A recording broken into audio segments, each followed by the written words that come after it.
Nouvelle d'hier soir, il y avait donc 180, je parle sur Besançon, hein, 195 personnes hospitalisées diagnostiquées Covid-19, dont 87 au CHRU et 38 à la clinique Saint-Vincent. C'est les chiffres d'hier au soir. Il y avait 53 personnes en réanimation pour cause de Covid, 45 au CHU, et 6 à Saint-Vincent. Et il y en a deux autres qui doivent être peut-être ailleurs, je ne sais pas. Enfin, c'est les ordres de grandeur, hein. Il y a eu 95, 62 décès au CHU donc, et 15 décès donc, à Saint-Vincent. Et 340 personnes sont sorties guéries de leur hospitalisation. Le 11 mai, reprendront les classes, les grandes sections des maternelles. Reprendront aussi les CP et les CM2, je notais, ça doit être ça. Donc, on doit travailler là-dessus. On ne connaît pas encore ce qui sera demandé, puisqu'effectivement, nous avons encore beaucoup d'interrogations.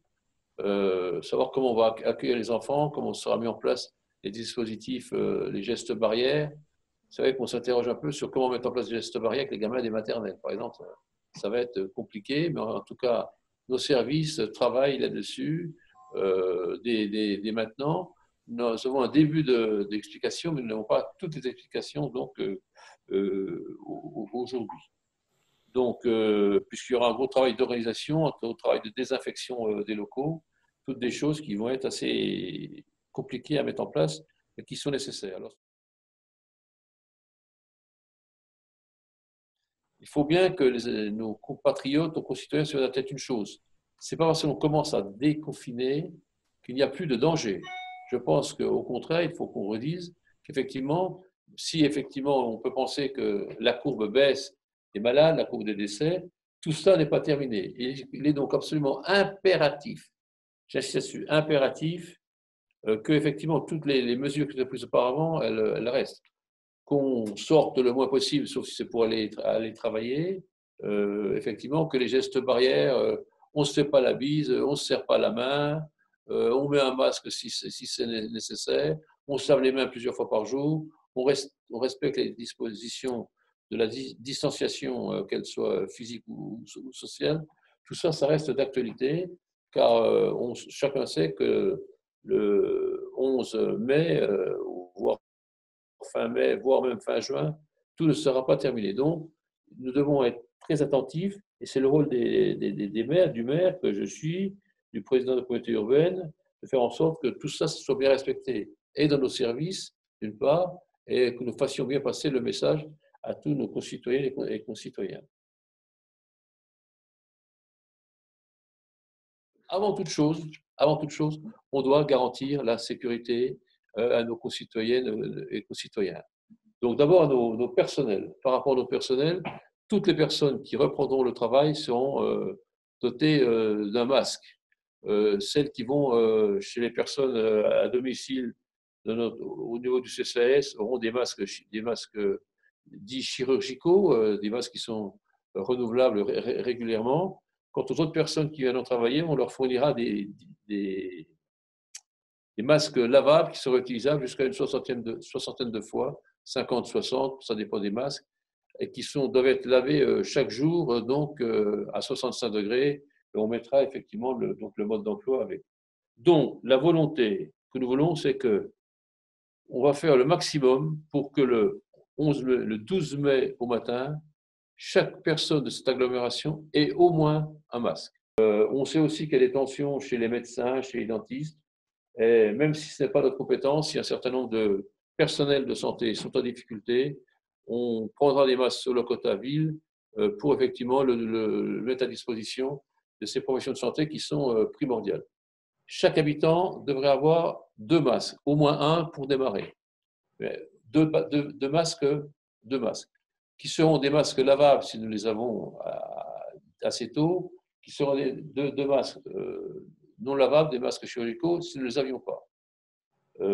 Ensuite, ça c'est vrai, donc pour la ville de Besançon, nous mettrons en place un dispositif de distribution dans les quartiers avec présentation d'un justificatif de domicile à Besançon, bien sûr, une carte d'identité et les cartes vitales. C'est-à-dire que si vous avez une famille, papa, maman, deux enfants, vous venez avec la carte d'identité, vous viendrez avec la carte d'identité, avec l'attestation, une facture de DDF par exemple, et puis les cartes vitales, et on vous donnera donc 4 masques, ou si on a tout reçu, 8 masques. En tout cas, pour l'instant, on vous donnera au minimum un masque, que chacune et chacun soit donc protégé. Pour les communes de la périphérie, on donnera ces masques aux maires, et c'est les maires qui seront chargés donc de les distribuer. Nous avons commandé des masques chirurgicaux, nous avons commandé avec la région 514 000 masques chirurgicaux. Et nous avons encore recommandé hier 500 000. Donc il y aura donc 1 million de masques chirurgicaux qui sont en attente. Nous avons commandé 400 000 masques en tissu. Alors peut-être nous serons-nous amenés à mettre en place une certaine hiérarchie, peut-être, ça dépendra du nombre de masques. Si nous avons la totalité, nous le donnons à tout le monde, sans compte peut-être, on commencera par les personnes qui sont en situation, les personnes âgées, les personnes en situation de fragilité. Nous avons acheté aussi des kits, c'est-à-dire que nous avons demandé à Jura Textile de nous découper du tissu en kits, du tissu pour faire des masques homologués AFNOR, c'est-à-dire que nous aurons donc déjà 100 000 kits qui permettront de faire que chacun fasse des masques. Donc, nous en donnerons à Besançon et dans la périphérie, et chaque maire pourra, s'il le souhaite, organiser un atelier de couture localement pour avoir des masques supplémentaires. Nous avons acheté aussi des kits, c'est-à-dire que nous avons demandé à Jura Textile de nous découper du tissu en kits, du tissu pour faire des masques homologués AFNOR, c'est-à-dire que nous aurons donc déjà 100 000 kits qui permettront de faire que chacun fasse des masques. Donc, nous en donnerons à Besançon et dans la périphérie, et chaque maire pourra, s'il le souhaite, organiser un atelier de couture localement pour avoir des masques supplémentaires. Masque solidaire, masque au pluriel, arrobase. La décision a été prise de ne pas faire payer les terrasses, effectivement, pour les périodes où elles n'auront pas fonctionné, c'est-à-dire pour l'instant à peu près un trimestre. Et si certains avaient été payés d'avance, on remboursera le trop perçu. Donc, effectivement, on ne fera pas payer les terrasses qui n'ont pas été utilisées. Notre volonté, il y a au moins deux volontés qu'on peut ressentir, c'est de protéger tout le monde, et puis d'autre part, de protéger aussi l'économie et tout le système économique de cette ville, petites, moyennes et grandes entreprises. Effectivement, les commerçants du marché, les bars, les hôteliers, les restaurants font partie du dynamisme de la ville.